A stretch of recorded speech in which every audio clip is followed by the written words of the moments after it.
Hello, check. Okay.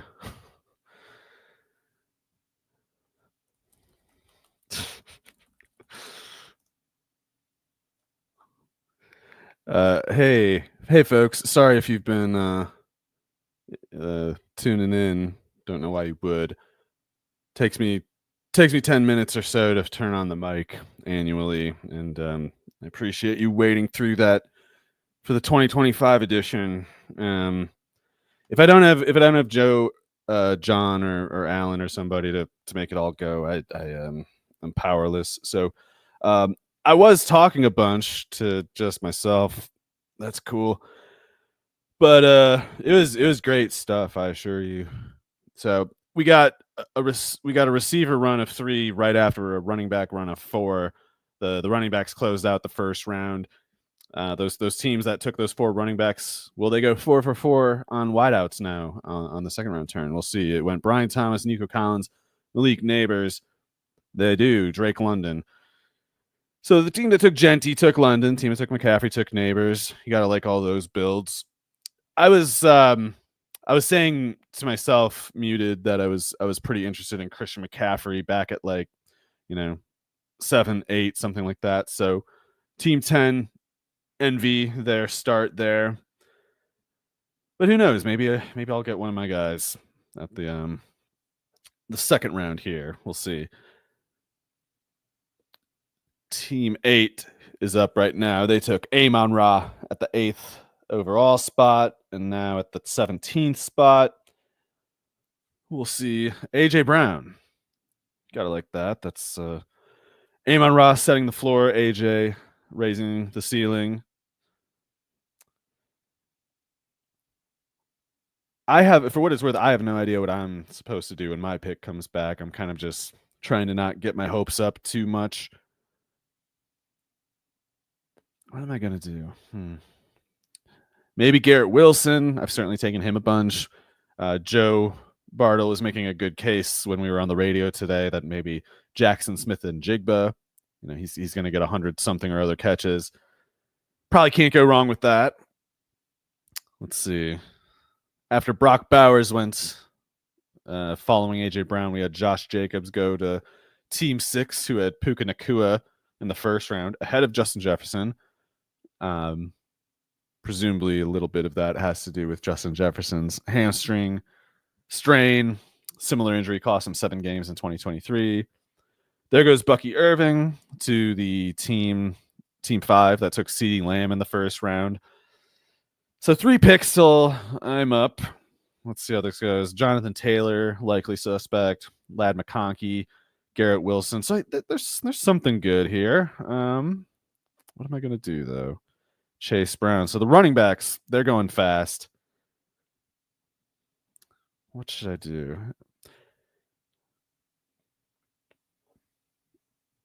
It would, of course, be very brand consistent to go with Jonathan Taylor. God knows I've got enough Jonathan Taylor shares already. But man, whatever concerns I have with Taylor pretty much just pertain to concerns with the Colts. And I still, even with all those concerns, do prefer Taylor pretty easily over Chase Brown and Bucky Irving. But I still might prefer Garrett Wilson over Jonathan Taylor. I don't know. Got to wait a long time until that 3rd round pick is up. Got the 3rd round reversal. And with that first pick, it's great to get Chase, but it is a long wait between 2 and 3. Team 3, speaking of, they're about to run. Oh, they took Lad. No Lad available for me. Jonathan Taylor, Garrett Wilson. I guess it's one of those 2. Oh, Garrett Wilson just went. I mentioned that on the show today with Joe. It's like, I don't think Garrett Wilson's going to make it back, but I'll probably take him if he does. What should I do here? Okay. I got to make a call fast. Do I take Taylor? Yeah, why not? It's a tradition. I'll take Jonathan Taylor. Why not? I'll do it. I will be blaming, Daniel Jones, Chris Ballard, Shane Steichen if this goes wrong. I was smart. They were the dumb ones. But I do like Jamar Chase and Jonathan Taylor as a start. I don't have to. I probably would have preferred Garrett Wilson, but whatever. That's fine. Team 2 knew they were going to get Wilson. I'm fine. It's okay. Kyron Williams. Oh, that's the other guy I almost took with the last pick. Not really. But certainly if Kyron keeps getting the workload that he had the last 2 years, that will go just fine for Team 12, who now have Kyron, Devon Achane, and Brian Thomas. So arguably 2 RB1 types for Team 12, in addition to in my opinion, totally solid wide receiver 1. There we go. Tyreek Hill goes right after Trey McBride, and honestly, it was Tyreek that I was probably thinking about most other than Taylor at that selection. I didn't exactly expect Tyreek to make it to my 3rd round pick, but I'm a little tiny bit surprised to see him go there. I do think it's a great pick, though. I think I would prefer Tyreek probably. I don't know. I don't prefer him over the likes of Ladd or Brown, AJ Brown necessarily, but I'd probably rank him about the same, roughly the same. So Tyreek Hill goes about a round later than those guys did, and got to like that for Team 10. Team 10 now is McCaffrey, Neighbors, and Hill, which I think is a great start. Team 9 takes Lamar Jackson, the greatest quarterback of all time, 3-time MVP. Can't hate that pick. Team 8. The only thing I hate about it is that I wasn't the one making it. That part I hate. But Team 8, they got St. Brown and AJ Brown. I don't know. Maybe they can't get McBride or Bowers. It's either Josh Allen or a running back, or maybe they go 0 running back and go receiver 3 times to start the draft. 29th overall coming up in a second. Maybe 10 seconds. Omarion Hampton. There it is. I don't know if I was going to take Hampton if he made it to me. With Taylor in tow, probably not, but I did take Omarion Hampton. Where did I take him? It was either early 4th or late 3rd in my last 2 NFFC Best Ball Championship drafts, and I love it. Hampton could easily win Rookie of the Year. Genty's the man.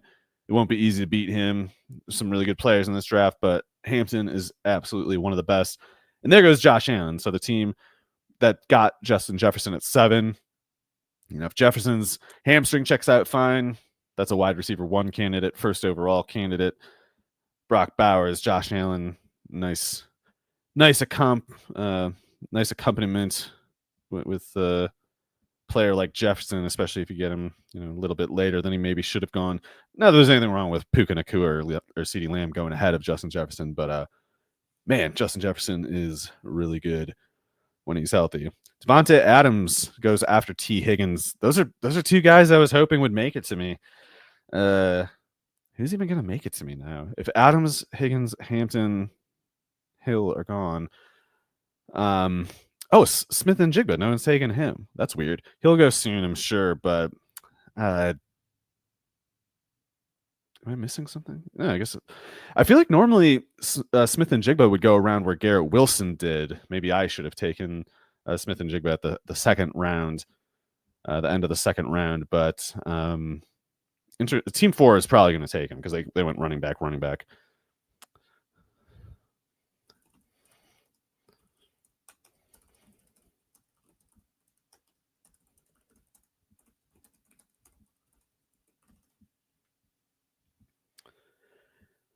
Okay, here we go. Marvin Harrison. Why would Team 4?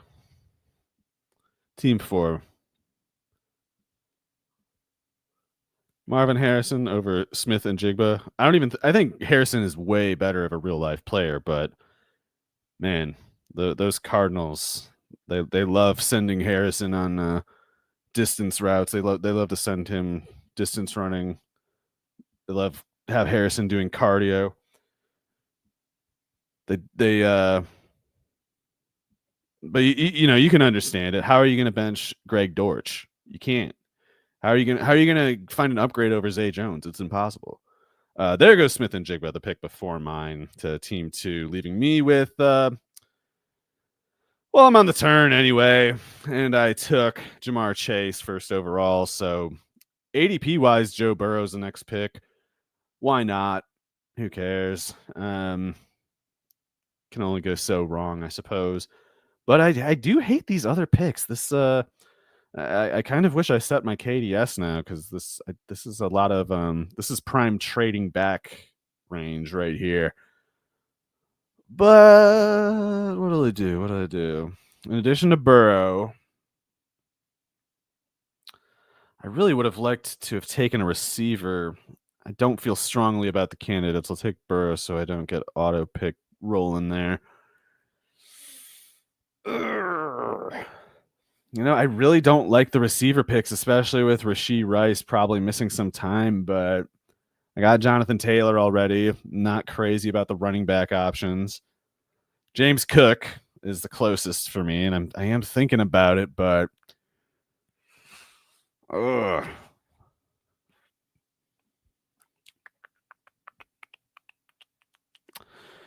All right, whatever. We're gonna try to weather the storm, and maybe this is a new reach at ADP, but whatever.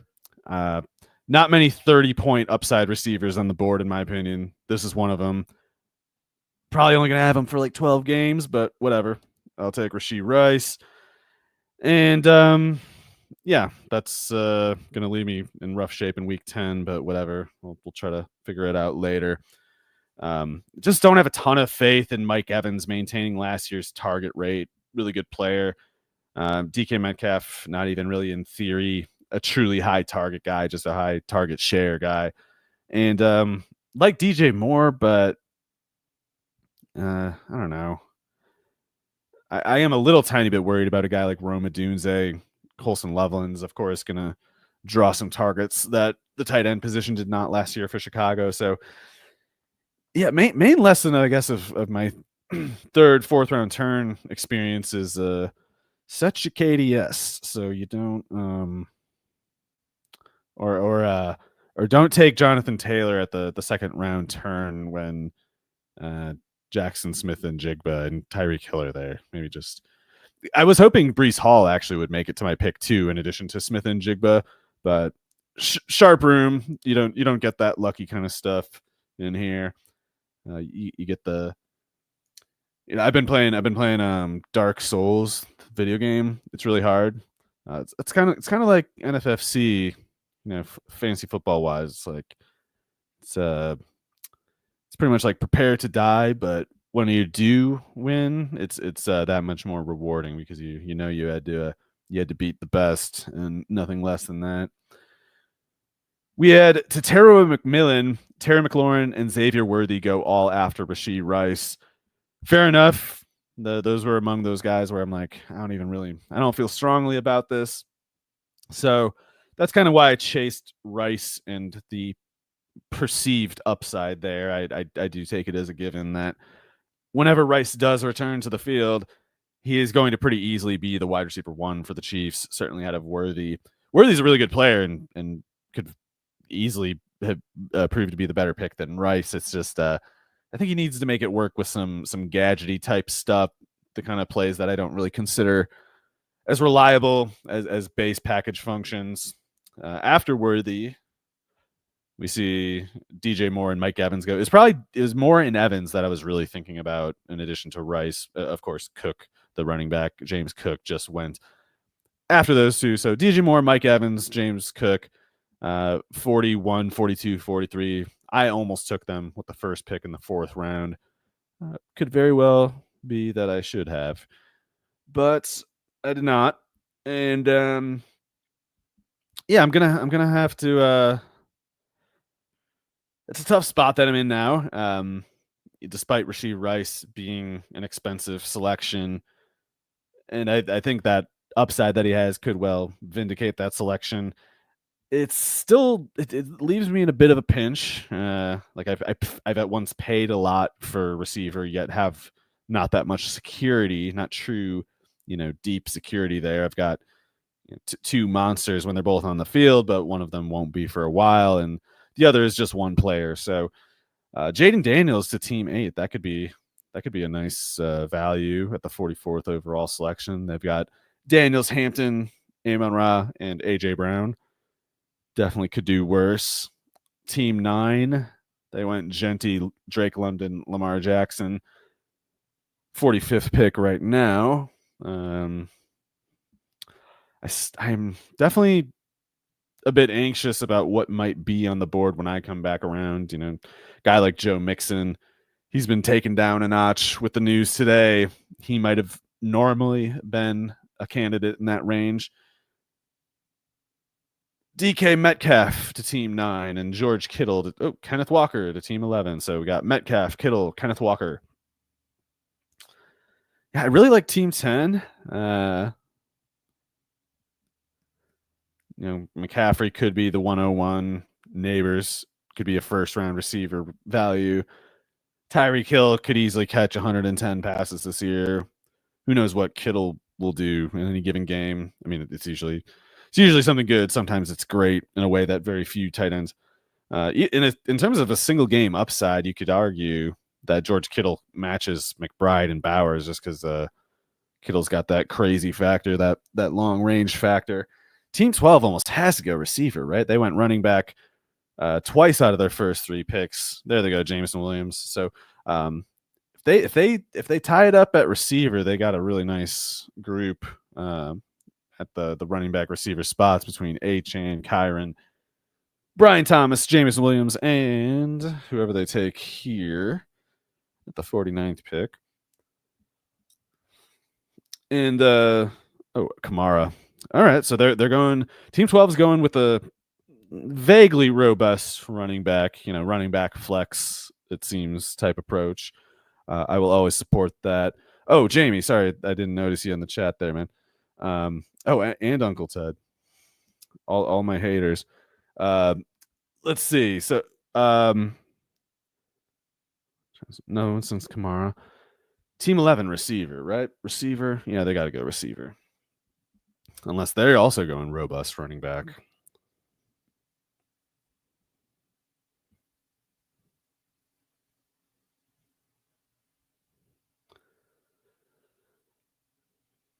Oh, Uncle Ted, please do not tell me my mic is off. I'm tilting enough as it is. There goes Cortland Sutton to team 11. So, there's maybe a little fragility there, but between Nico in round 2 and Kenneth Walker in round 4. But if those guys keep it all together, that's quite a running back tandem and receiver tandem to go with Trey McBride, who's going to catch who knows how many passes. James Conner off the board in the early 5th. I wasn't quite expecting that, but great player. Can't hate it. Running backs in this range are just not inspiring, in my opinion. Tough call. You want some of these guys, but it's hard to feel with conviction like they're the right pick for you right then. It's just how it goes in rooms like these, I guess. You're never feeling, or rarely anyway, are you feeling like you're getting away with anything. It's usually like a barely getting out alive kind of vibe.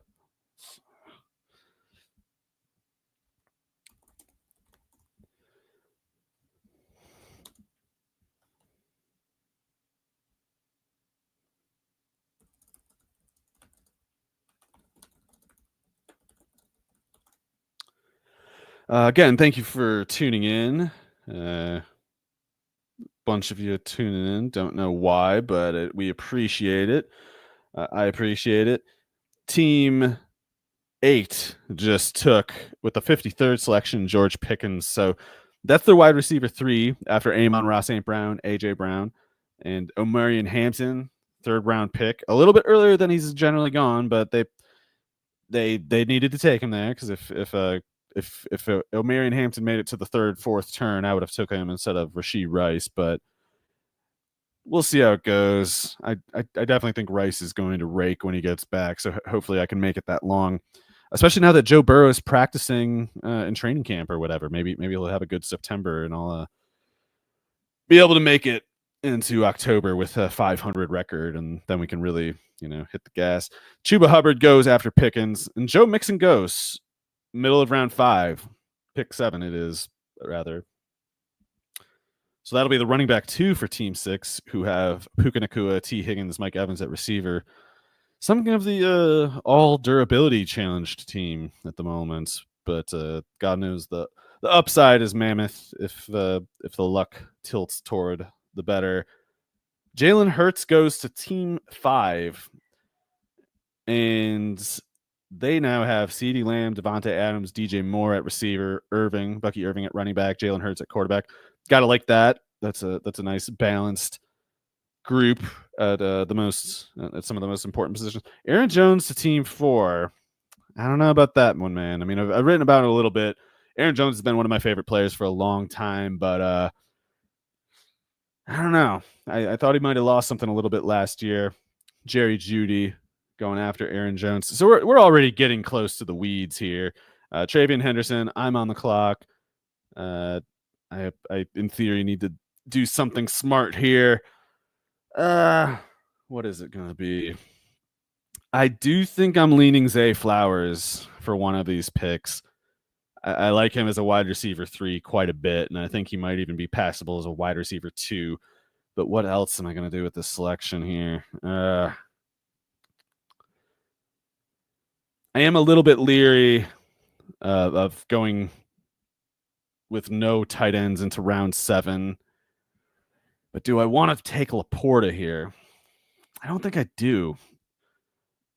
So let's see. It's going to be Zay, I believe. And will I go with another receiver after that? Top running backs, they're interesting enough, but I kind of like those guys in that 80 range about as much as I do at the 60 range. The tough part about going receiver here is I pretty much equally like guys like Jalen Waddle, Chris Olave, some risk there, some upside there. Week 12, week 11, let's see.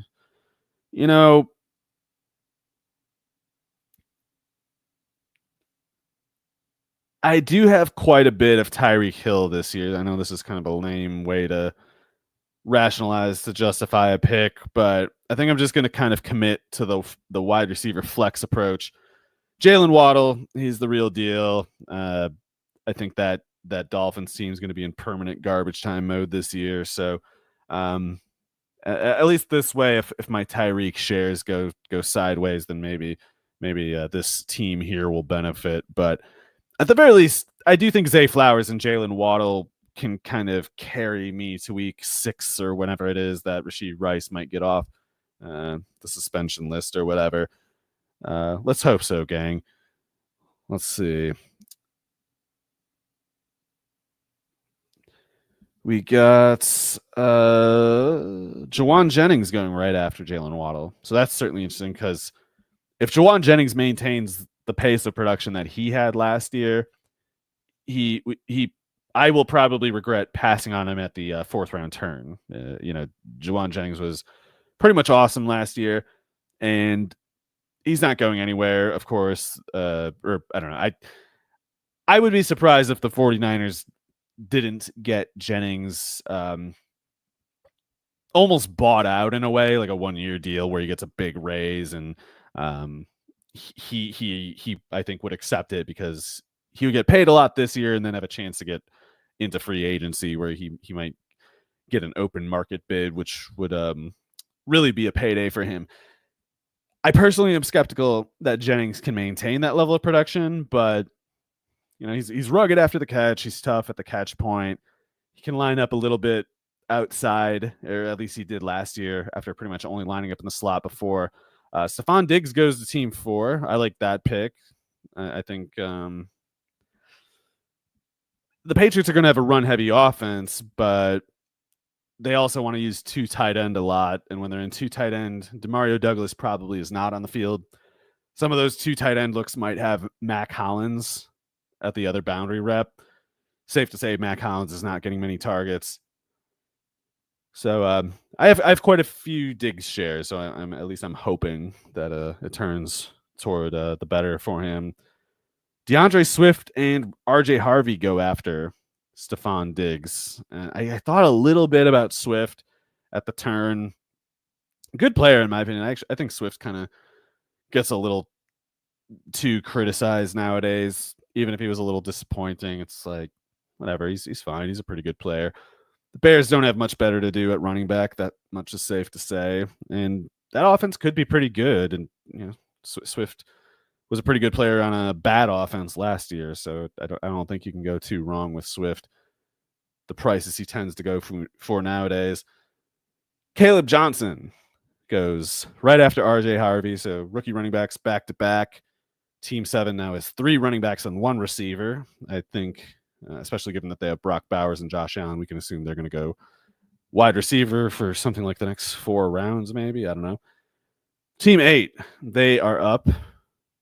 Tight end or running back, maybe Laporta, maybe running back 2. The running back 1 is Omarion Hampton, who they took in the first half of the 3rd round. I certainly don't hate it. Olave, that's a good pick. Olave is actually who I was kind of it was between Jalen Waddle and Chris Olave for me at my last pick, the first of the 6th round. Thought a little bit about Odunze too, but Olave and Odunze go after Caleb Johnson. I like both of those picks. Team 9 looking pretty good. I got Lamar at quarterback, 4 deep at receiver, Genty as the hero running back. That is a job he can for sure handle. Team 10 taking Emeka Egbuka. Perhaps they'll try to get No, they probably won't try to get Godwin on the turn. Anyway, it'll be interesting to see what Egbuka can do if Chris Godwin's ankle thing drags on longer than people might expect. Not that I know what to expect. Seems kind of okay. Team 11 though, they took Baker Mayfield. They definitely got to be going Godwin. They got 2 picks to wait. So if Team 12 does not take Godwin, Team 11 probably is. Team 12, what are you going to do? Laporta? They got 2 picks here.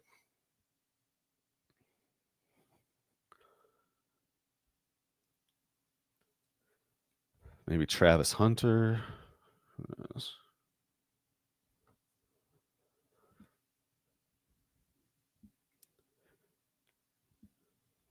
Team 12 got, understandably, quite a bit to think about here. Maybe they're considering Godwin. Do they want to blow up the pairing, or do they want to go other direction? There is Laporta, and who's 73 then? We got 2 picks for Team 12.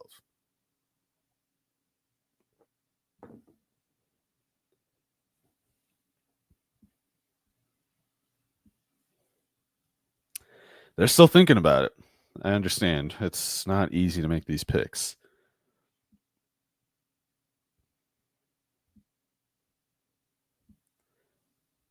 It's a lot to be anxious about when you're waiting between your selections in a room like this. I'd probably go receiver if I was them. I just don't know which one. It's either Godwin or Addison, I suppose. Maybe Jacoby Myers. Certainly like Jacoby Myers. Jordan Addison they take. Definitely love the player. Don't know how much room there is. Hawkinson, Justin Jefferson, target hogs. Jordan Addison maybe missing 2 or 3 games himself, but no question, Addison is a really, really good player.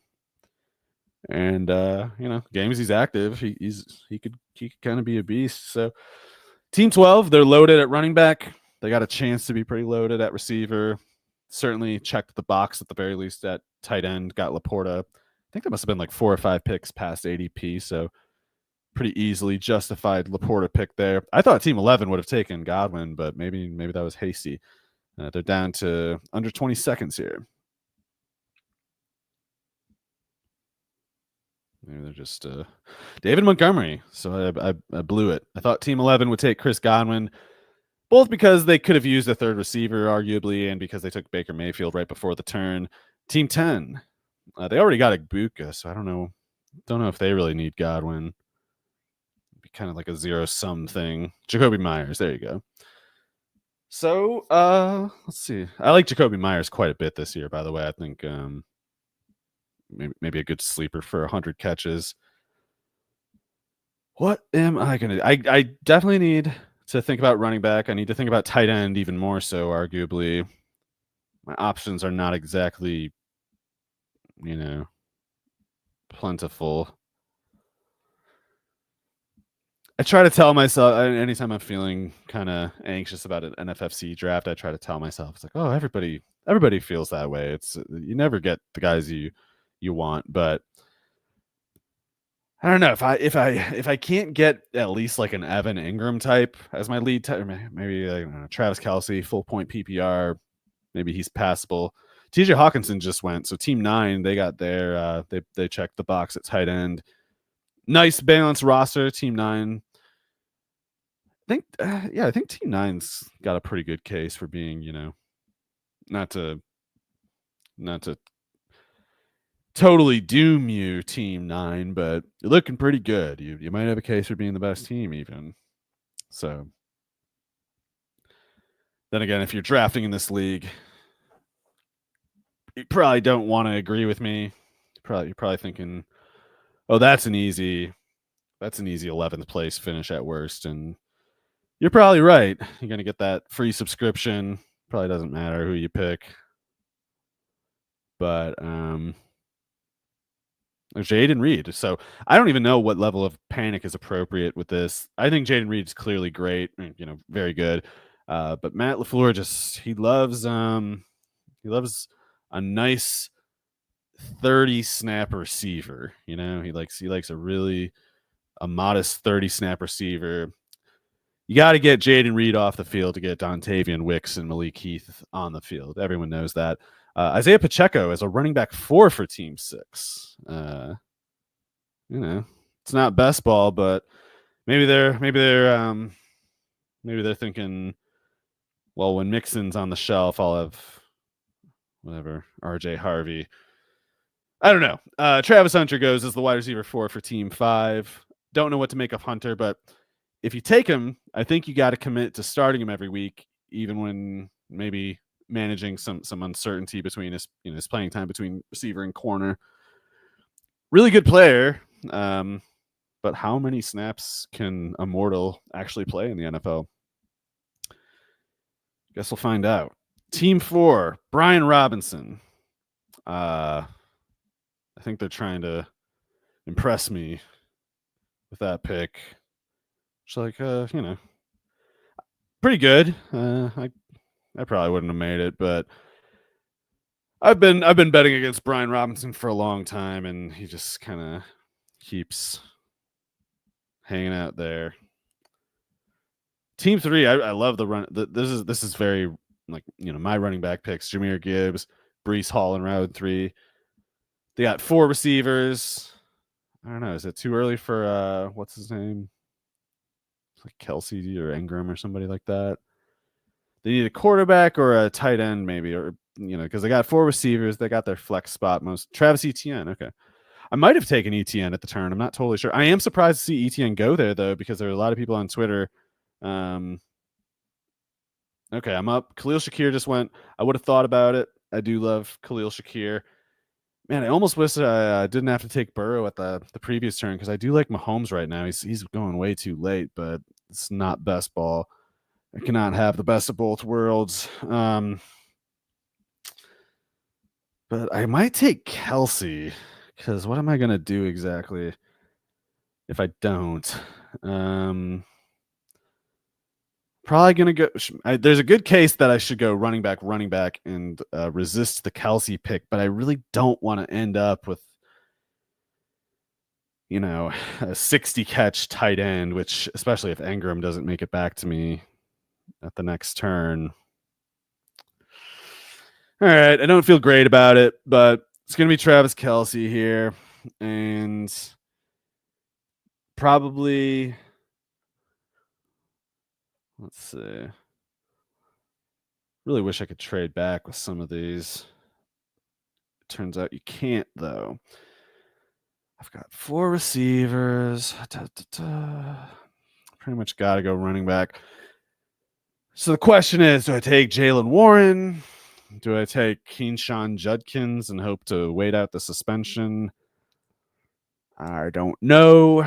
Don't know what to do, but I'm going to take Jalen Warren just because I think he's going to catch like 60 passes or something. And whatever, it's PPR. That's what you're supposed to do in PPR leagues. Jordan Mason, nice pick by team 2. I thought about taking Mason. I like Mason for the price a lot more than Aaron Jones for the price. And I probably prefer Mason straight up, but team 2, really good running back group, really good receiver group, almost too good of a receiver group. Khalil Shakir is wide receiver 5. But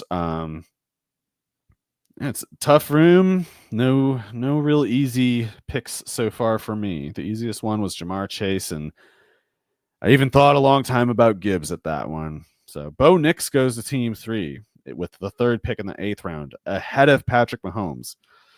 I'm not on board with it. I just think, we saw Mahomes have 5,000 yards, 40 plus touchdowns enough times. I think they got the possibility of Hollywood Brown staying healthy, the possibility of Rashee Rice playing 12 or so games. Xavier Worthy's probably going to be a little bit better at least. Mahomes is going to get back there, He's going to get back to 5,000 yards. He's going to get back to 50 touchdowns. Maybe not this year, but he will get there at some point. And team 5, they buy that ticket. 2 picks after Bo Nix. So it's not best ball, and as far as I know, it is not Superflex. But Jalen Hurts was the 5th round selection for team 5. So I guess they might have maybe that's one of those picks where you're like, I'm just trying to take him from somebody else at this point. Fair enough if so, it accomplished that much, but Evan Ingram goes right after Mahomes. Josh Downs right after Ingram. Josh Downs and Evan Ingram were also the 2 guys after probably Kelsey and Warren that I was thinking about most. Really love Josh Downs. If this is a tough one for me, I think Daniel Jones is just abysmal. But if Daniel Jones is the starting quarterback for the Colts, then Josh Downs could kind of go nuts because Josh Downs is really good, and Daniel Jones cannot throw the ball more than 8-10 yards. So Downs is going to get targets if Daniel Jones is the quarterback. That much I think we can take for given. Let's see. Deebo Samuel goes after Josh Downs. That's a tough one for me. I don't really know what to make of Deebo right now. I definitely don't really those reports, the kind of memes, I guess you'd almost say, about like people being like, look how fat he is. Like I didn't think he looked fat. I don't know. Maybe he's fat. I didn't think he looked fat.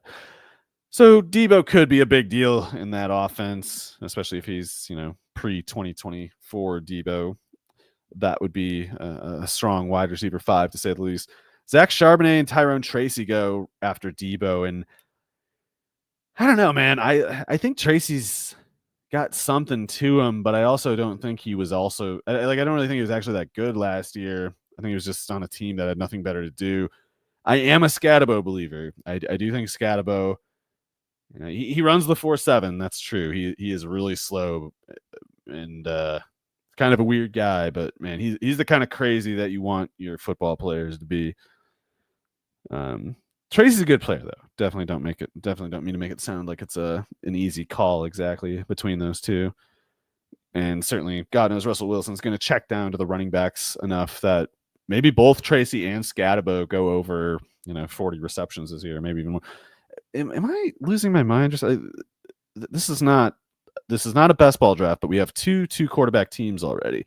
The 8th round is on its last selection, but I don't know. I guess I can just say I'm not taking another quarterback now that I took Burrow in the 3rd. I'm gonna take some bum running back, and I won't hope that the person ahead of him gets hurt, but if he does, Ricky Pearsall, that's a nice pick. Love Pearsall. I probably prefer Pearsall straight up over Jawan Jennings. That could go very wrong because Jennings showed last year he's not a joke. I just think Pearsall's, he's the kind of explosiveness that you don't see that often.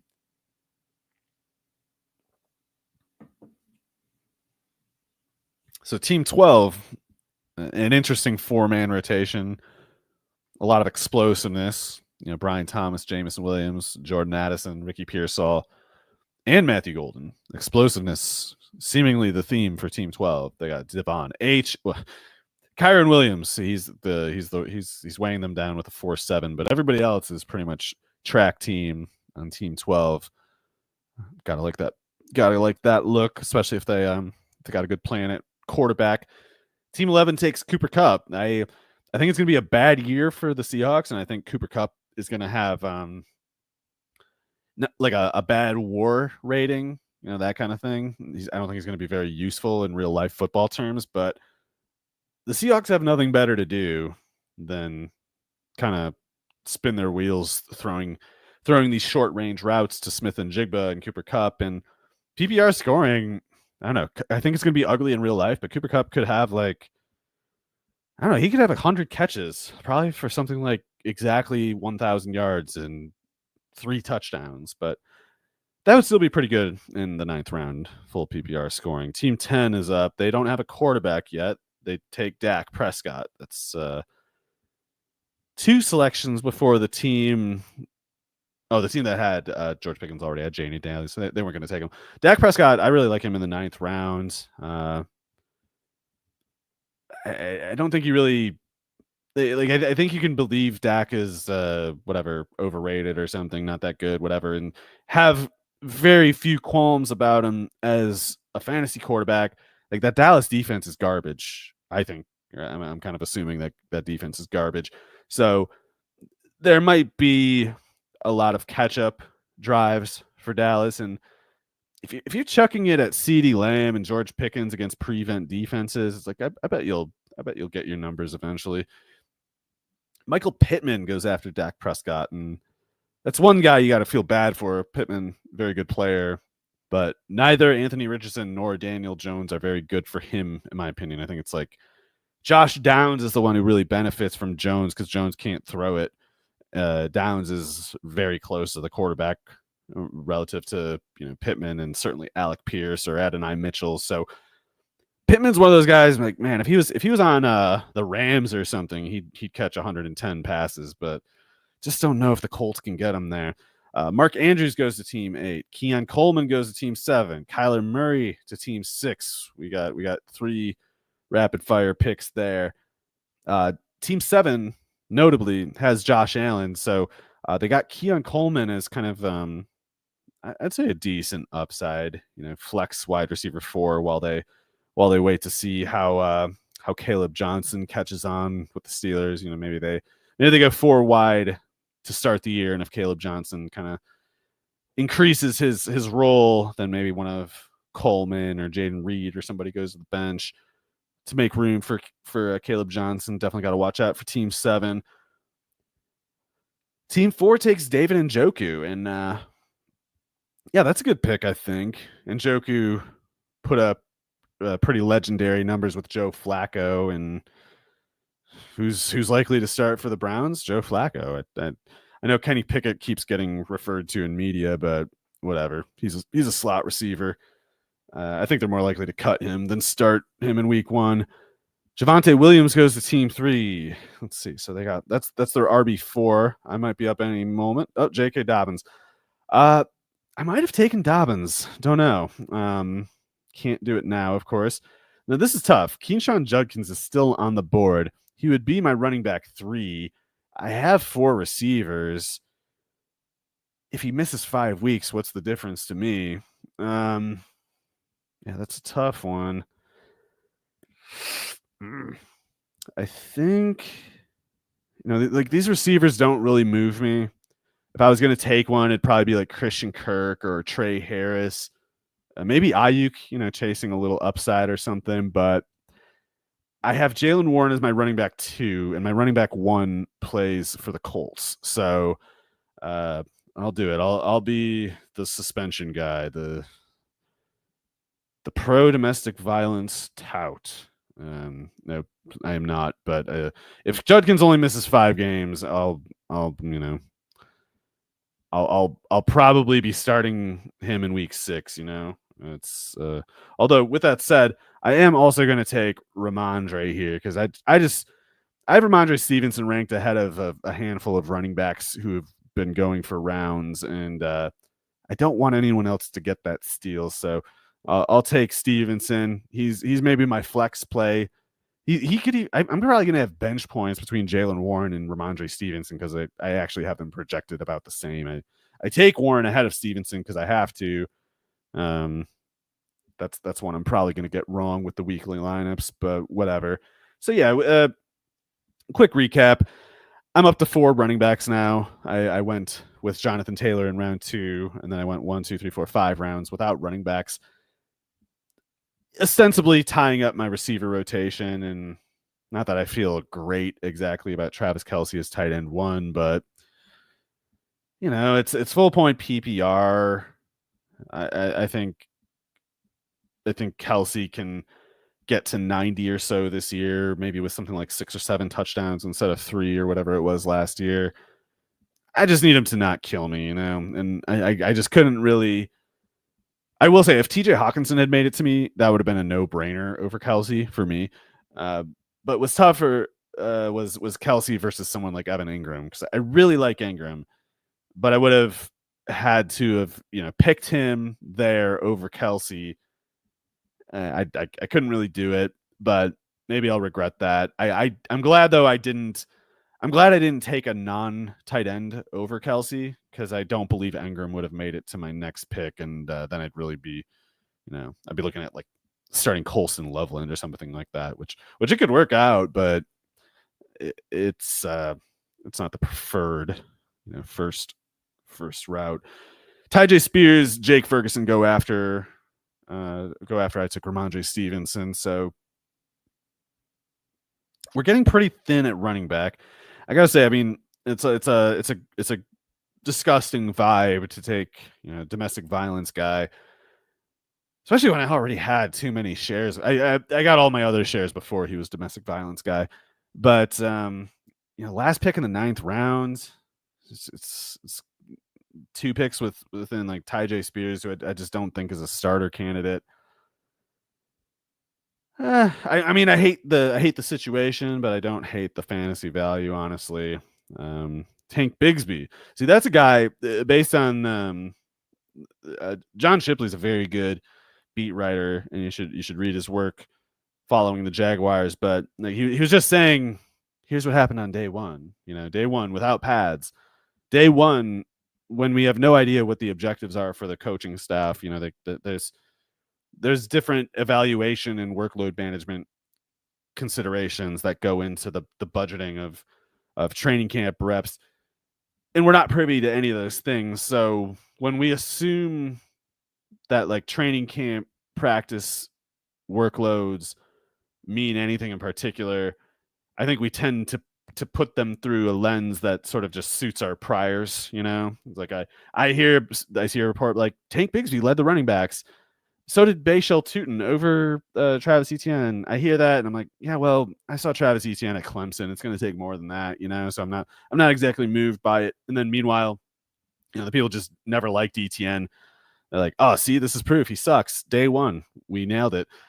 I have a lot of stupid extreme opinions, but that's one I'm not going to bite on. I need to see more than one day. And actually, I don't even care. It's like I feel like we have other ways of knowing who these players are. I think coaches are fallible enough that we can assume something like, if the Jaguars do go into week 1 not giving Travis Etienne the ball, they'll quickly regret it and change course in week 2. But we'll see. It's an interesting situation there. Liam Cohen, he had that Tampa Bay running game going crazy last year, and I do think Liam Cohen is good, but that Jacksonville offensive line kind of sucks. I don't know. It's not very good. It's at best average. And the Tampa Bay one, meanwhile, might have been the best run blocking offensive line, at least other than the Eagles, and one of the better run blocking lines going back a couple of years. So it's not going to be as easy against good defenses, in my opinion, for the Jaguars this year as it was for the Buccaneers last year. But certainly it's fair to say that that's the right division to be,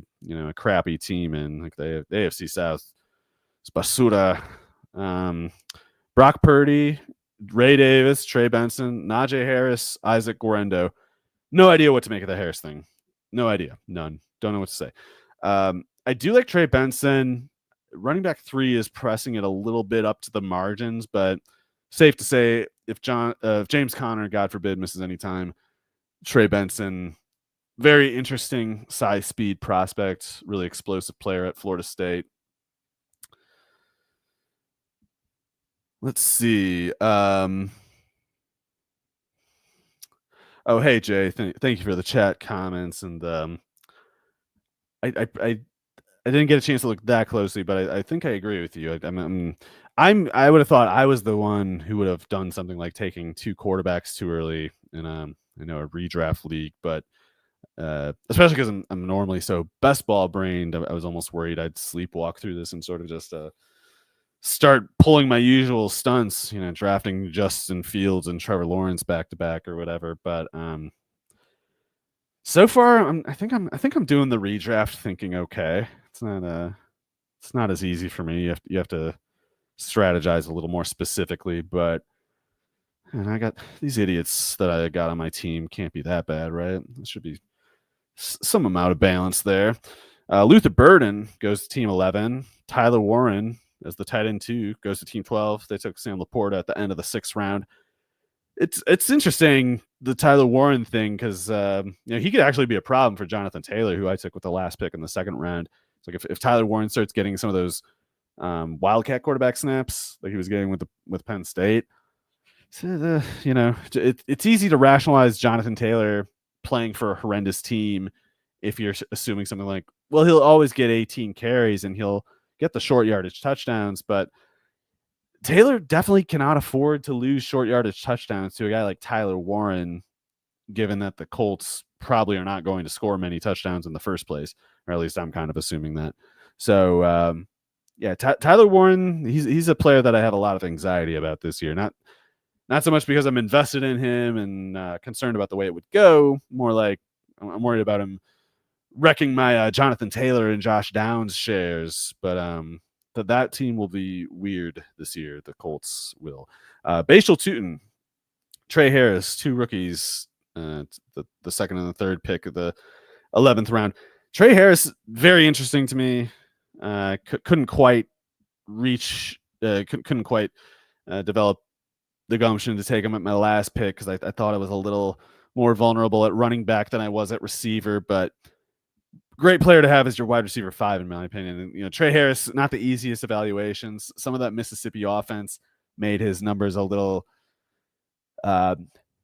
maybe a little noisy, maybe not quite as good as they looked, but man, his numbers at Mississippi were so good. He could afford to regress quite a bit and still grade quite well for the production. And he was also good at Louisiana Tech before that. So, and you throw in how easy it is to doubt Quentin Johnston as a starter. I do think it's easy to see. It's easy to imagine the scenario where Trey Harris gets rocking this year, especially in the second half or something like that. Kyle Williams goes to team 9.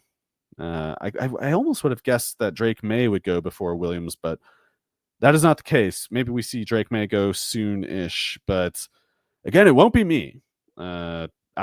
I think I'm committed to taking just an extra running back. I'm sinking or swimming with Burrow. If Burrow's not it, my team's just kind of not going. So if Burrow's toast, so is my team. I don't really think it matters what I do to back him up.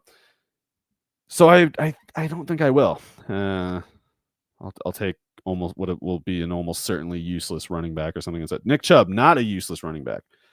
Especially if that foot is healed and he's just Nick Chubb again, man, that's going to be one of the big steals of the year. If so, because real Nick Chubb is just point blank better than healthy Joe Mixon anyway, and who knows what to make this Mixon thing. I do think we can take it as a given that the Texans want to run the ball a lot, so we'll see how that goes. Big Chubb fan, he's one of my, along with like Derrick Henry, Lamar Jackson, and Jonathan Taylor. Nick Chubb, one of my favorite players in a long time. So I'd love to see him go nuts this year. Although in this league, I might wish I had taken him instead of Judkins or Stevenson. And my last two pick, Jaden Higgins. There we go. That's a good player. That's a player that should have gone ahead of some of these other, I'd much rather have Jaden Higgins than like Mooney, Burden, probably Golden too. No hate on Golden. I think he's a good player, but the Matt LaFleur factor, it's disgusting. Dalton Kincaid is the tight end 1 for Team 5. We'll see how that goes. I'm team Khalil Shakir. I'm team Dalton Kincaid as a false tight end. Team, Kincaid is a slot receiver who should probably just get traded or something. But if he plays 800 snaps with last year's target rate, then Kincaid would get quite a bit of usage. I just don't think he's any good. I think this is just a bad pick by Brandon Bean. Brandon Ayuk, man, I was kind of hoping Ayuk would make it to me. Ayuk after Quentin Johnson is a no-brainer, I think.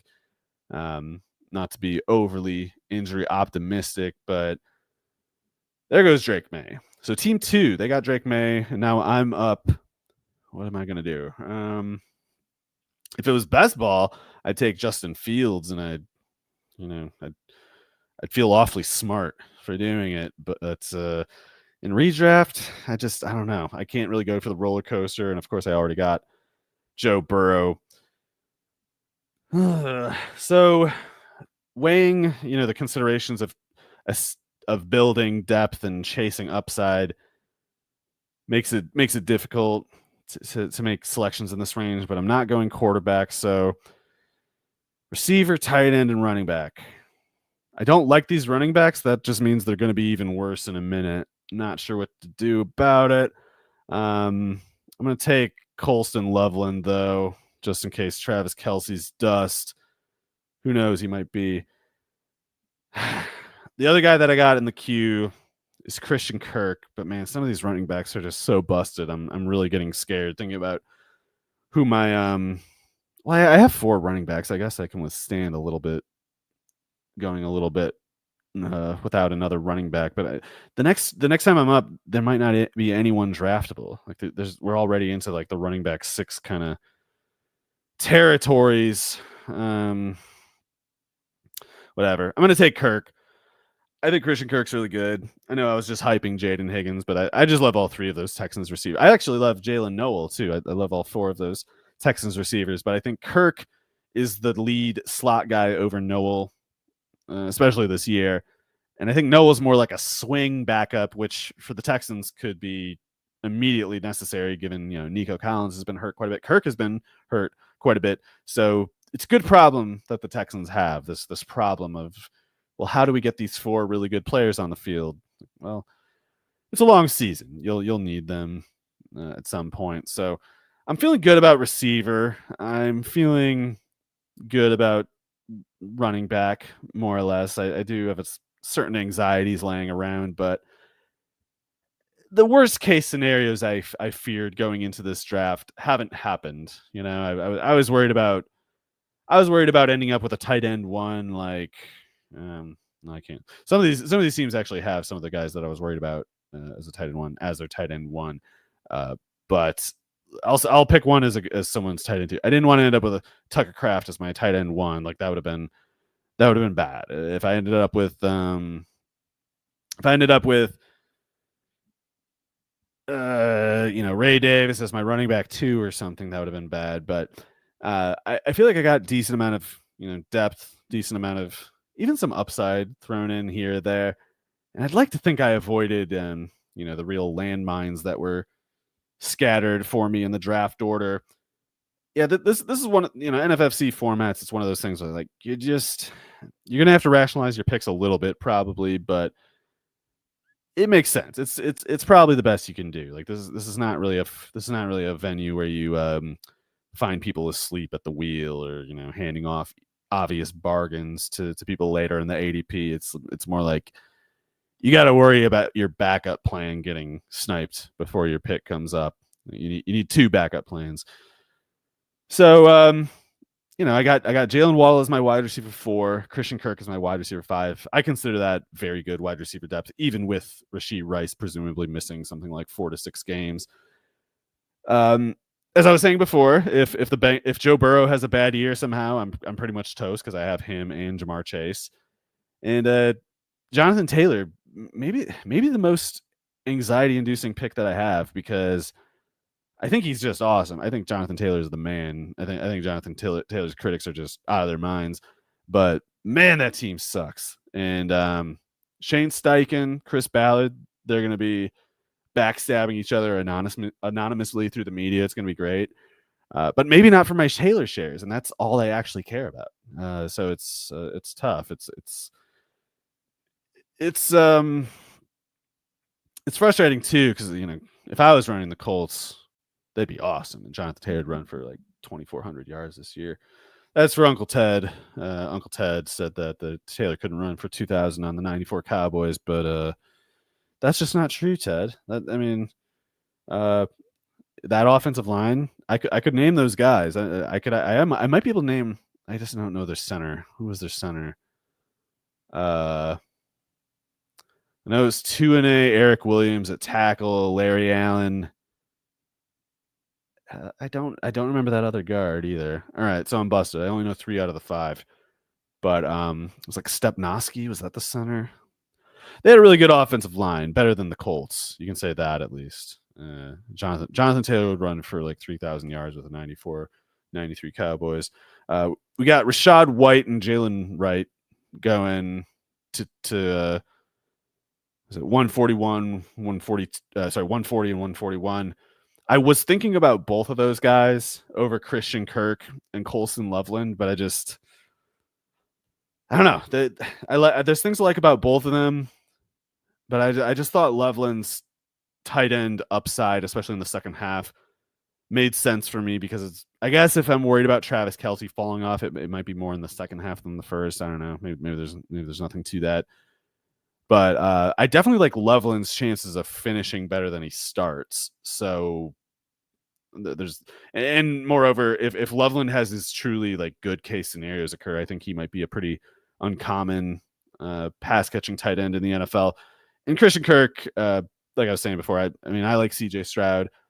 I also love Nico Collins, Jaden Higgins, and Jalen Noel, but Christian Kirk's a totally good player. I mean, he was saying something like 28% of the Jags target share the last 3 years and was above the baseline on that usage. So I think he could have some big games against the Jags this year. But Dylan Sampson, he's interesting, of course, because of the Judkins suspension. Jerome Ford missing time, I believe, with at least a couple practices now with some unspecified injuries. So Jalen Sampson's he's an interesting player, really, really good college player. We wait to see now, how much does that translate to the NFL? I personally thought Jalen Wright was the better prospect of the two. They both ended up being 4th round picks out of Tennessee. So pretty easy to argue that they're similar category of players, but I don't know. I thought Sampson looked pretty rough as a blitz pickup guy for Tennessee. I thought he looked a little awkward as a pass catcher too. So I don't really believe those Deuce Staley comments about, we're going to use Sampson at receiver. I don't really see it. I've been wrong about a lot of stuff, but in the meantime, I just don't really see how Dylan Sampson would do that. But Dylan Sampson definitely has some ability and innate instinct as a pure runner. So that might be where Jerome Ford is arguably lacking. Jerome Ford, I think, is pretty much locked in as the passing down guy. But if you were to name a weakness for Jerome Ford, it might be that he's not as good from scrimmage as Dylan Sampson, perhaps. Jalen McMillan, second pick of round 13. So Rashad Bateman, Rashid Shaheed, Jalen McMillan, those are all recent receiver picks. McMillan was bookended by Justin Herbert and Jordan Love. Yeah, I just I guess having been on the clock recently and looking at these running backs and thinking like, oh god, this is just a landfill. I can understand taking a quarterback too in that sense. When you're staring at that landfill, it's like, man, what's even the point of picking some of these jokers? But it's easier for me to say things like that when I took Joe Burrow in the 3rd round. Going with one quarterback when you're picking a quarterback in the 3rd round is a borderline no-brainer. But when you're Dak Prescott as your quarterback one, I like Dak. I think he could be like a top 6 quarterback this year. But it's the Cowboys. They're ridiculous. Dak's a little ridiculous. Like things get wacky with those guys. Makes sense to get Justin Herbert. He's gonna play a clean game. I'd like to see the Chargers open it up a little bit more. Last year's really clean season was nice, but Herbert's a monster. They gotta start opening it up a little bit. Pat Bryant, that's an interesting one to team 7, middle of the 13th round. Team 8. I do like Pat Bryant. I was pretty surprised when the Broncos took him in the 3rd round, but it was one of those things where I was like, hell yeah, that's a good pick. Because Pat Bryant, he runs the 4.6. He's not fast, but he had really, really good numbers at Illinois, really efficient, more specifically. The volume wasn't really there. The target share wasn't really there. But that was specifically the case when Pat Bryant was competing for targets against these upperclassmen, both of whom are in the NFL now, Isaiah Williams and Casey Washington, whatever that Falcons 6th or 7th round pick was a couple of years ago. It's like those guys were both, 2 years older than Bryant. So particularly that Williams and Washington or whatever are both in the NFL. It's like, if Pat Bryant had been the same age as them in that Illinois offense, there's a really good chance he would have outproduced both of them and ended up, like a 2nd round pick instead of a 3rd. So really, really polished receiver. Technically, Pat Bryant seems to sort of naturally have that ability to snatch the ball, even in traffic, crowded areas. He can kind of snatch it out of there, and he knows how to box out, set up his routes appropriately to create those opportunities for himself. And Sean Payton, he probably has a little bit of an eye for that kind of thing. But Denver Broncos, the first defense taken, for that matter. Now that we're talking to Sean Payton, Austin Eckler, that was someone I was thinking about taking. Limited ceiling, Eckler's not going to run the ball anymore, but he's still a really good pass catcher, and I think he's pretty nice in PPR as a depth piece. I was joking on the radio with Joe, barely joking that I'm going to end up with Trevor Lawrence. It always happens, but I'm not going to do it. I'm going to go with just Joe Burrow for now, and I got to figure out what else I'm going to do, of course. But I'm going to try to resist. It's tempting because I do think Lawrence is the real deal. I do think he's going to have a big year. I'm not even convinced that it's going to be that much better of a year for Burrow than Lawrence, but I took that Burrow ticket. Now I got to kind of roll with it. I do know who I'm taking here, though. I'll double check real quick. I thought for a few seconds, I thought about Isaiah Likely, and I do think it makes plenty of good sense because we know if Andrews misses time, Isaiah Likely can go crazy. We just had Kyle Pitts and Dallas Goedert go off the board, but I have Colson Loveland. I'm going to go running back and receiver. Adam Thielen, he's been one of the best slot receivers in the NFL the last 2 years. Hunter Renfrow is going crazy at training camp, apparently, but I still think Thielen runs ahead of him. Whatever, it's worth a shot in the 13th, 14th turn. And zero running back, classic upside target. Tyler Algier, I could use a little bit more at running back, and it's not fun to think about things in these grim terms, but if Bijan Robinson missed any time, Tyler Algier is getting like 25 carries, so I have an assortment now, I think, of floor guys. Like I'd call Jalen Warren something of a floor guy in PPR. Like I'm not expecting him to get a ton of carries, especially not a ton of the Najee Harris carries from last year. But I do think Jalen Warren could catch like 60, 70 passes or something, and I think he might be the short yardage guy for the Steelers. So I see some floor there. And then in the case of guys like Keenshawn Judkins, whatever, there's some upside there. If similarly grim, if Robinson was any time in Atlanta, Tyler Algier would get a ton of work. So that's kind of why I took them. And in Thielen's case, again, it's just, the last 2 years, that guy's just been awesome. Not many people had reason to notice because he was on the Panthers and they're just getting obliterated all the time. But Thielen lost his step, of course. He's going to be 35. He's either going to be 36 or 35, I think, this fall. So he's going to get slower yet. But what happened with Thielen was he was one of the best boundary receivers in the NFL. Then he slowed down.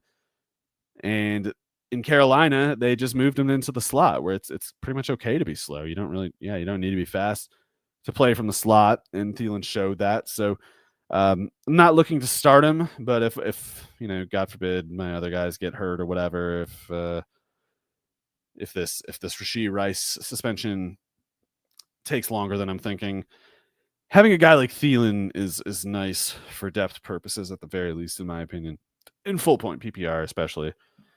But let's see. This always happens in NFFC drafts earlier than pretty much anywhere else. You get to like round 14 or 15 and you start looking at your prospective options, and it feels like you're looking at the round 20 options on another site. You're just like, where are all the players that I pick in this range? How are they all gone already? And that's just how it goes. It's just, like you're always at risk of ending up on the clock with some of like your least favorite remaining picks on the board. But I mentioned Isaiah Likely with my last one. I almost took him. I think he's like the premier value at this point. Lottery ticket, of course, that likely does not have any predictable value when Mark Andrews is healthy. But Mark Andrews has been hurt a variety of different ways over his career, and if Andrews does, God forbid, miss a game, Isaiah Likely is probably a top 5 tight end that week or something close to it. So, also like Hunter Henry, especially if any team hasn't taken their tight end 2 yet, I think Hunter Henry can do the trick for you. Let's see. So Jaden Blue just went to team 6.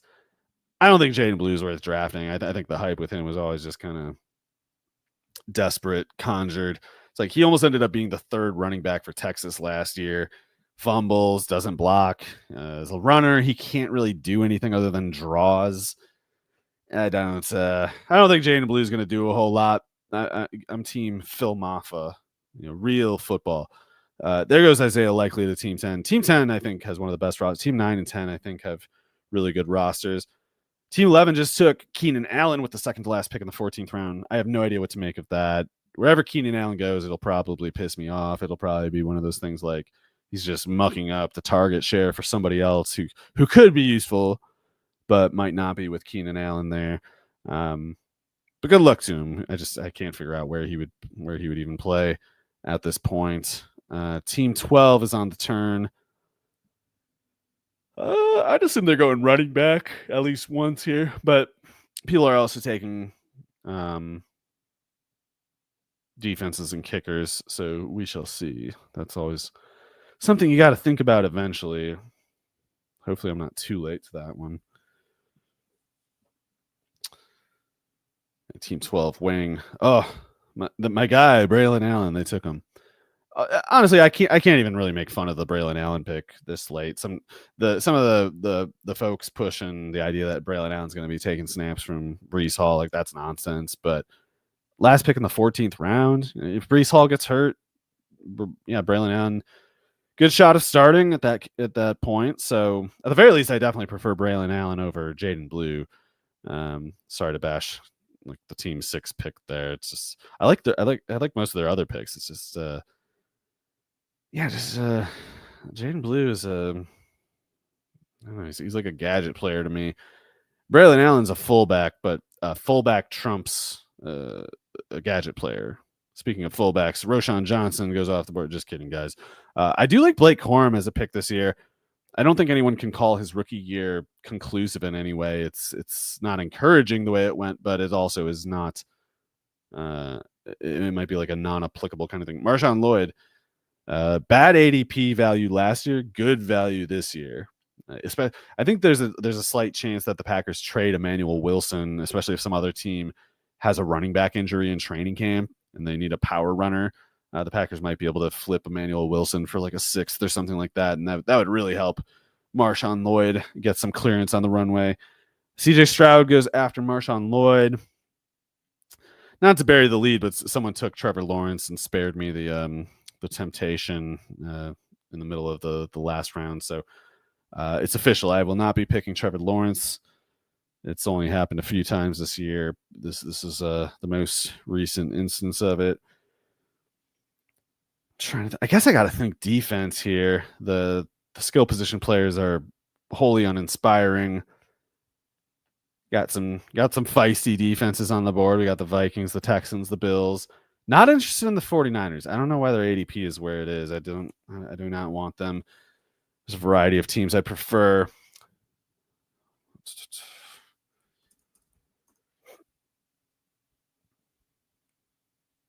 So Romeo Doubs goes after the Steelers. So that's one defense down. Don't know how much I care about the Texans and whatever that other one was. Texans and the Bills, the Vikings. Definitely bad to doubt Brian Flores. That's asking for trouble.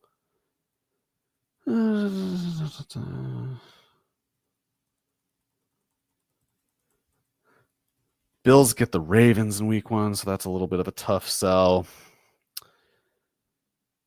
Buffalo Bills go. That's the second defense for team 3. And now I am on the clock again. Real quickly, looking at the skill position players. Just not really interested in these guys.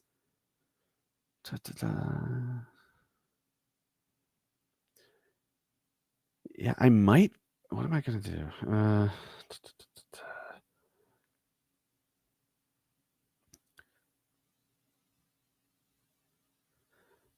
Maybe I go kicker defense. That's smart, right? That's not that dumb, right? But which defense? The Vikings get the Bears week 1. That's not exactly an easy one. I'll just see Cameron Dicker, whatever. That's one down. And what am I going to do?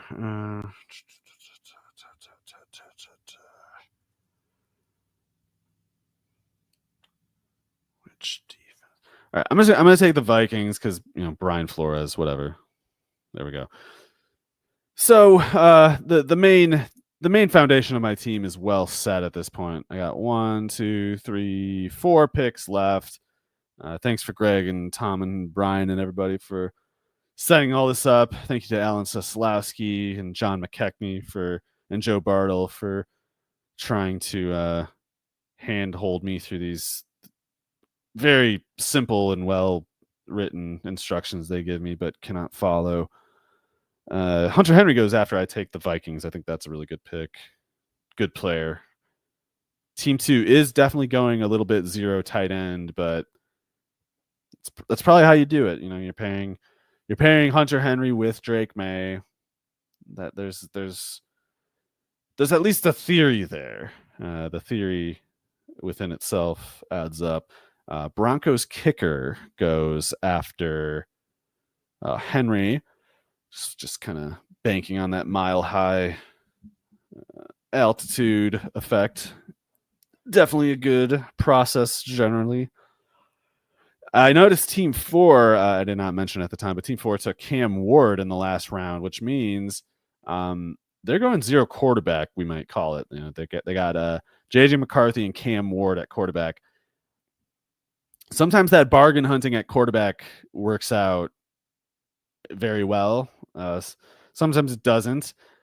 My concern about McCarthy Ward type duo in redraft is it's one of those cases where you can pretty reliably say like they're going to be better in a year or 2 years from now than they are this year. So it's a case where I think it's kind of easy to pick a player who's good, but just doesn't really get the opportunity to give you the numbers to prove it, and the winnings to show for it. But we'll see. I do have hope for Cam Ward. I do have hope for J.J. McCarthy. At the very least, McCarthy, it's like, if Sam Darnold could do it, who can't? Even Nick Mullins did it a couple times. Anyone can do it, as long as you have Justin Jefferson and Hawkinson and Addison and whatever else. Detroit Lions kicker, and we'll see if they make it back.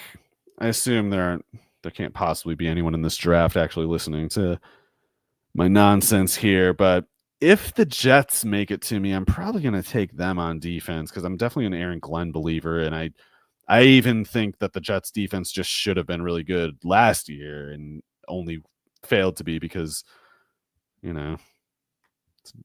Jets. But it's a different Jets. It's a new day with Aaron Glenn, real football guy, running the show.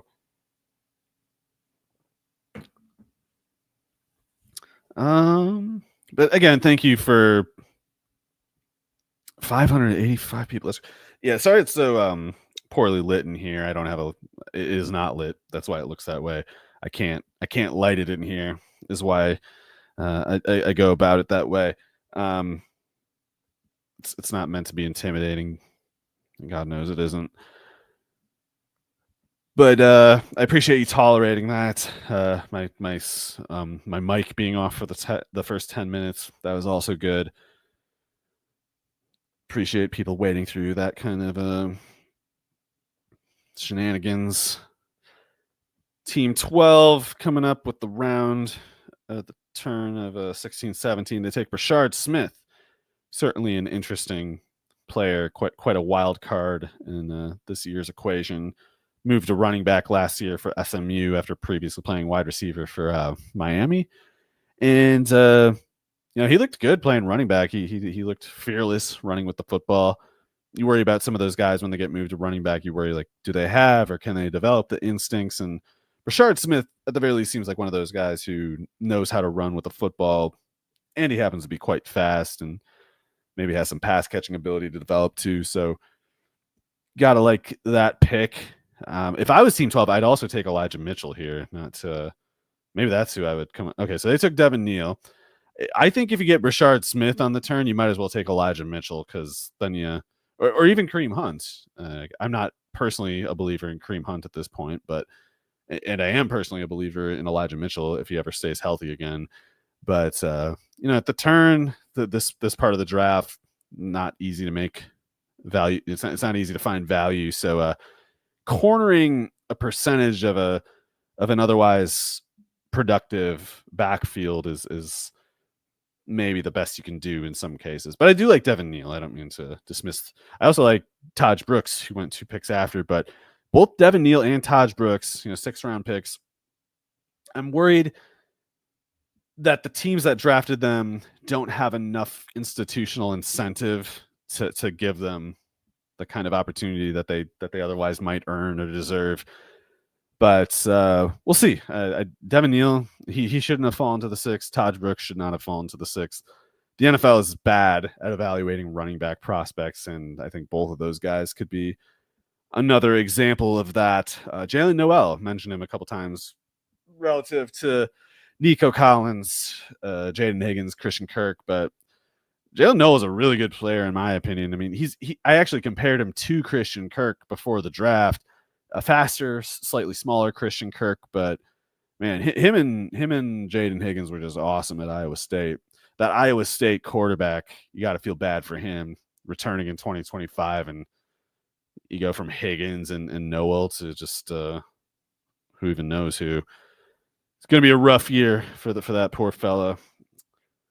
But he had it good. He had it good for a while there, so at least there's that. I was probably taking a second defense just because I would like to have the option of teeing off like a pretty good defense against a totally busted offense. That like having that good defense versus helpless offense in redraft weekly fantasy is pretty nice to know that you got like the chance of a 20-point game from your defense. That puts a little extra spring in your step. I'd like to have okay, there go the Texans. There's one of them that I was thinking about, like Will Anderson, Danielle Hunter, those guys going against Daniel Jones, perhaps. Who that could be, or Anthony Richardson, I guess. It doesn't. Either one sounds like a feast for the defense. Miles Sanders, good 0 running back pick. It seems like he's going to make that Dallas roster. But yeah, I mentioned it. I believe in Aaron Glenn. I might be able to get the Jets at my next pick, but I'll probably just take them now. And I'm probably going to take a quick look at running back and receiver here. There's a few guys at receiver that are, I suppose, interesting enough. I can always take De'Ami Brown, keep up my like 80% De'Ami Brown exposure, which I shouldn't do. I should stop doing that.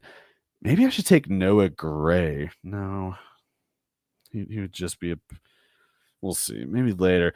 I'm taking the Jets, though. Once the Texans went, I decided I'm going to take the Jets, the Aaron Glenn Jets. And let's see. What else? Guess it's got to be a running back. I'm thinking maybe it's between like Keaton Mitchell, Audric Estime, Kendre Miller. We're scraping the very. Oh, Elijah Mitchell actually. That's tough. It's between Estime. I'll take Elijah Mitchell. I think if he's got like a 1 in a million chance of staying healthy, but man, if he does, boy, won't I look. Oh no. Sorry, I actually did take a second quarterback. Oh well, could be worse. I did the thing where I had the queue set up, but there was the residual previous player showing up. So now I have Matt Stafford, which is annoying, but oh well. I guess I'll have to pay fab for Elijah Mitchell later on or whatever. So that was an accident again. It's better than last year's accident though, because last year, if I remember right, no, I remember it now. Last year, I meant to take Jackson Smith and Jigba in something like the 7th or 8th round of my NFFC draft, and I accidentally took Zach Moss. So that sucked. This kind of sucks too, but it can't possibly be as bad as that, especially since that was in the 7th or 8th round or whatever. And Smith and Jigba did break out, and if I had Smith and Jigba, it would have made a difference for my team. Like I think I finished 2nd in the league or 3rd in the league. But if I had Smith and Jigba against instead of stupid Zach Moss, man, that would have changed things. Probably won't change things that much to have Matt Stafford instead of Elijah Mitchell, but who knows? It's a crazy world. We'll see. Certainly worth keeping an eye on the Stafford injury. I don't know what to think of that. He's been playing wounded for basically a decade now, and he's very good at it. But you'd wish the guy would just stop getting hurt eventually. So we got whatever. Someone took the Bengals kicker, Michael Wilson, whatever. Kendre Miller. Definitely think Kendre Miller's a worthwhile 18th round pick. If I hadn't accidentally taken Stafford, if I had an ideal accidental pick there, it would have been Miller over Elijah Mitchell. But what can you do?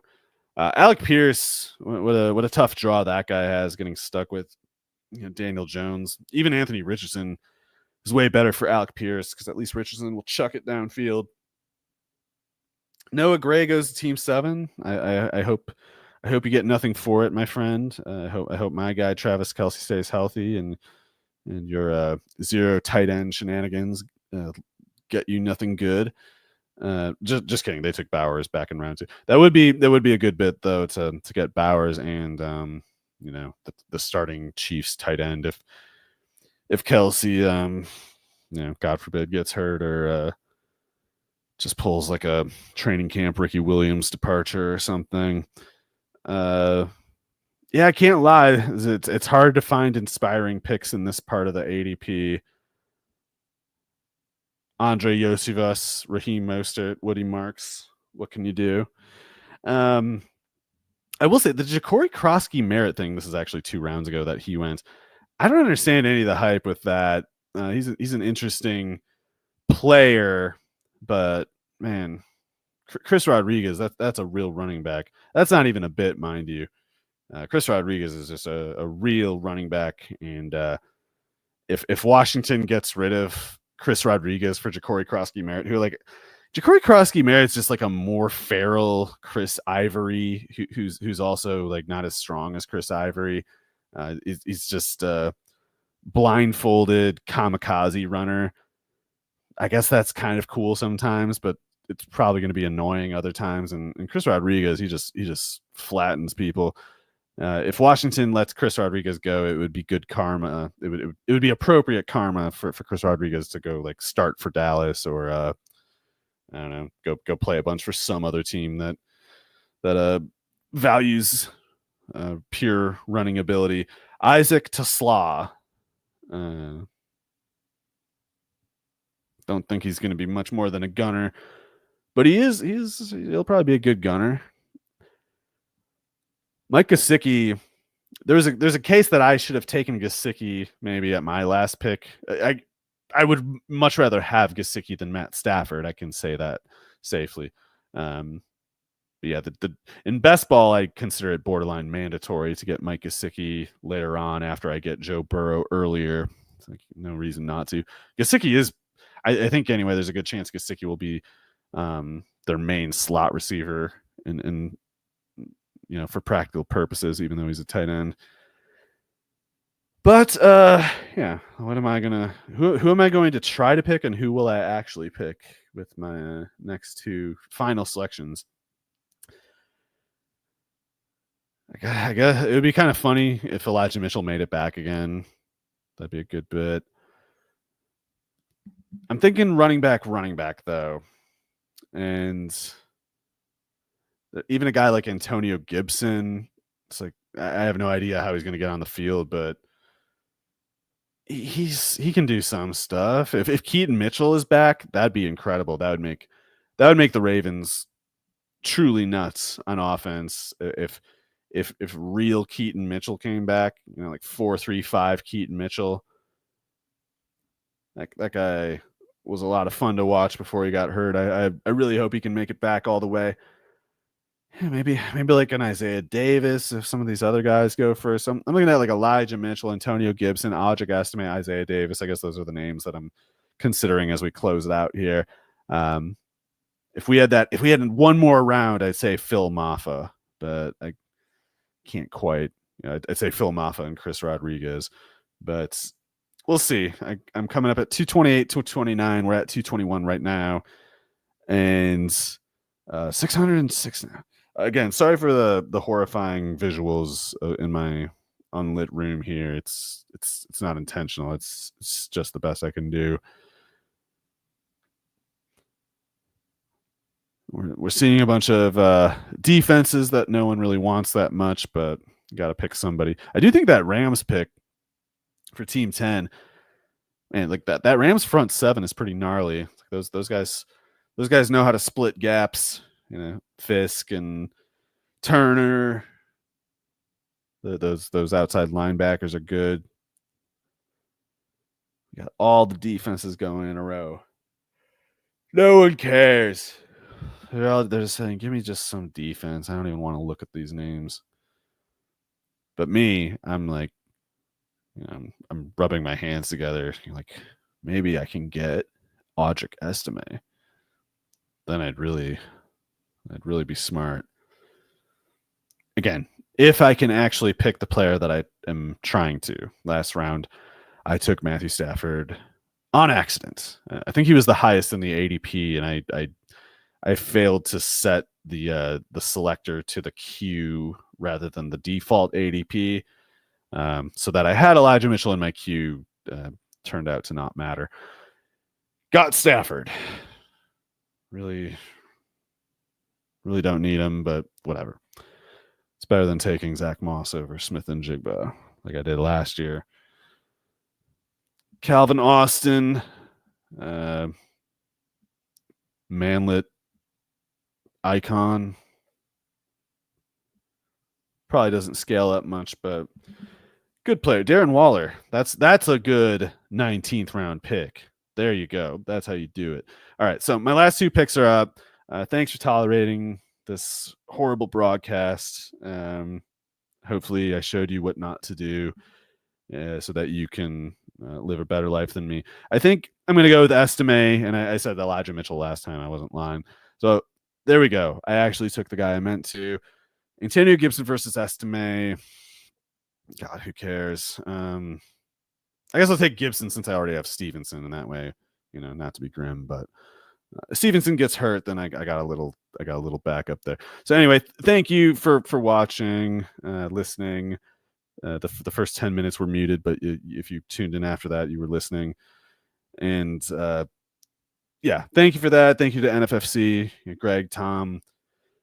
Thank you for the RotoWire people that set it up for me. Alan Soslowski, John McKechnie, Joe Bartle, and I got nothing else to say. I'll just to like stay after practice and work at the jugs machine. I'll throw in a few commentaries on these last couple picks here. Don't end up with the Dallas defense. They're bad now. They went the second pick in the final round, but they are bad now. Team 4 with the final round Chris Boswell. That's how you do it.